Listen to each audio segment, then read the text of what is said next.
इसमें logic use हो रहा है, रिकर्शन का यूज़ कर रहे हैं, क्योंकि वो वैसे भी हो सकता है but we use the logic of recursion. तो क्या है, स्ट्रिंग टू इंटीजर कन्वर्ट करना है, कि मतलब ATOI बोलते हैं, लेकिन ये क्या है, स्ट्रिंग से इंटीजर में कन्वर्ट करना है इस क्वेश्चन में।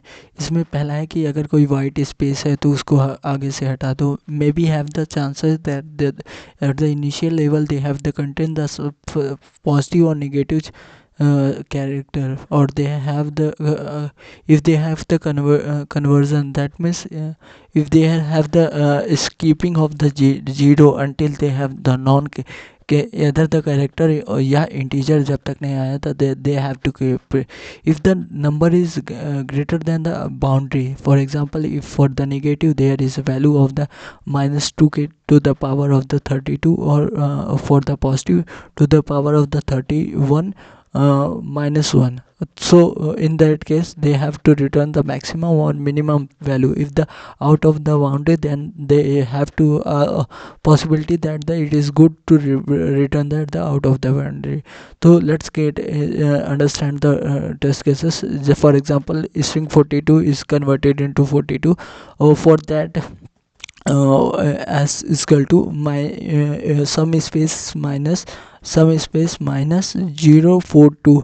So for that they have the 042 is the best transfer. In this we have the 1 triple 337 and C, then remove the C, and they in that case they have, so or if they have contained the word, so in that case leave it. So how to approach this question? So let's analyze that question. So देख, अब अब क्या करना है, मुझे लगाना है क्या, पूरा मुझे तो लगाना है क्या, रिकर्शन। रिकर्शन कैसे लगाते हैं, रिकर्शन इन लाइन रिकर्शन लगेगा, कि ये तो मैं समझ गया कि एक एक करके ट्रेवर्स करते जाओ। फॉर एग्जांपल कि अगर कुछ नंबर दिया है स्ट्रिंग में तो उसको ट्रेवर्स करते जाओ, और फिर उसके बाद ट्रेवर्स करते जाओ और उसके हिसाब से बदलते जाओ। तो रिकर्शन तो लगाना है, और वो भी वन लाइन वाला रिकर्शन लगाना है, आगे से लेके पीछे तक जाना है।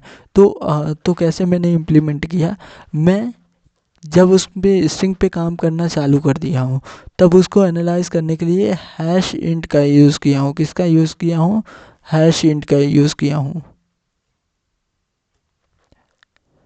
हैश इंट का यूज़ किया हूँ।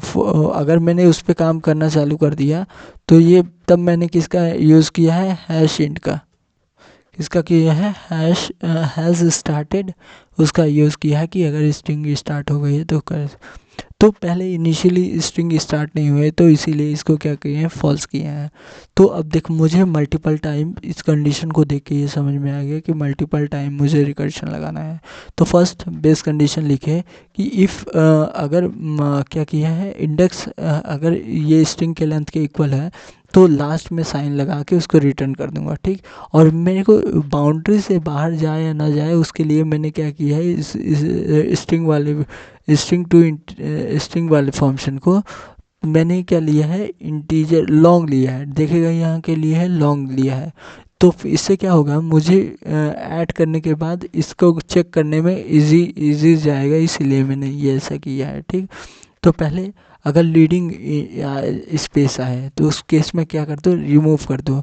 और अभी भी मैंने मेन कैरेक्टर को चालू नहीं किया है, तो क्या करो, इफ़ हैज़ स्टार्ट नहीं हुआ है और लीडिंग स्पेस आ रहा है, तो क्या कर दो, रिटर्न कर दो, इंडेक्स बेस बढ़ा दो, और आंसर वही रहने दो, साइन वही रहने दो। फॉर द साइन मैं वन के पॉजिटिव के लिए क्या लेके चला हूँ, वन साइन लेके चला हूँ, कि देखेगा पॉजिटिव के लिए क्या लेके चला हूँ, वन साइन वही रहने दो, और अभी स्टार्ट नहीं हुआ ऐसे बताओ, ठीक। यहाँ एक लॉजिक बन गया।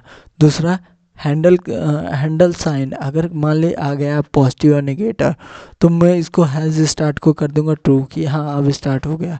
अगर वो साइन क्या है, पॉजिटिव है, नेगेटिव है, तो उसमें क्या कर दो, -1 डाल दो, अदरवाइज +1।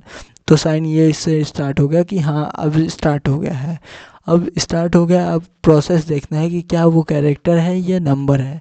अगर इफ़ कैरेक्टर है, अगर कैरेक्टर डॉट इज कैरेक्टर है तो फिर क्या करो, उसकी डिजिट पहले निकालो, फिर जो आंसर था उसको अभी उस आंसर इंटू 10 करो और इसको डालो, फिर चेक करो कि अगर साइन 1 है और आंसर की वैल्यू इंटीजर से मैक्सिमम है, फिर आंसर को मैंने ऐड ऑन कर दिया है। आप देखें अगर मैक्सिमम की आ रही है तो मैक्सिमम को रिटर्न कर दो, अगर मिनिमम से भी छोटी आ रही है तो उसको भी क्या कर दो, रिटर्न कर दो। यहाँ माइनस बस लिख देगा, काम चल जाएगा, -1 मल्टीप्लाई करने की ज़रूरत नहीं है। अगर सब सही है तो फिर ये चीज़ें रिटर्न ना करके तुम क्या कर दो, स्ट्रिंग को इंडेक्स को बढ़ा दो और इसको हैज़ स्टार्ट को ट्रू रिटर्न करो।